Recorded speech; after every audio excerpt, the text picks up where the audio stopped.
This is a question I hear all the time. How am I supposed to keep my left arm straight? There's two main reasons why you might find it difficult to keep your leading arm straight. So left arm for right-handers, right arm for left-handers. And these two things are, number one, when we're swinging back, we need some good shoulder turn, so the left shoulder moves underneath the chin. This actually makes it easier for you to keep your arms straight.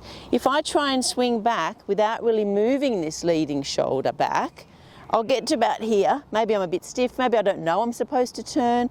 I'll get to about here, I can't go any further. The only way to get to the top now is to bend the arm. And that's what happens if you don't turn the shoulder, if you don't twist the body, get some good rotation in your swing, you're probably going to find that you're going to bend the arm, bend the elbow to get to the top of the backswing.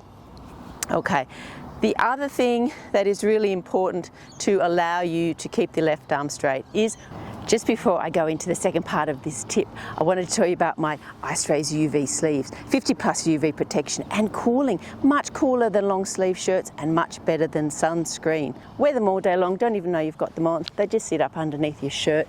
Peel them off when you get in. Fantastic alternative to sunscreen. Okay. The other thing that is really important to allow you to keep the left arm straight is wrist break. So a lot of people don't realise that they're supposed to cock this left wrist here as they go back. When you break your wrist, it makes it much easier to keep the arm straight.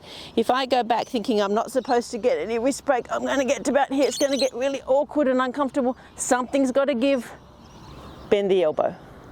So cock the wrist early in the backswing. It's a gradual motion. That's another question I get a lot. When do you break your wrist on the backswing? It's not a sudden break and then a swing back, and it's also not straight and then break your wrist here. It's a gradual breaking of the wrist until around about halfway back you've got a nice right angle here.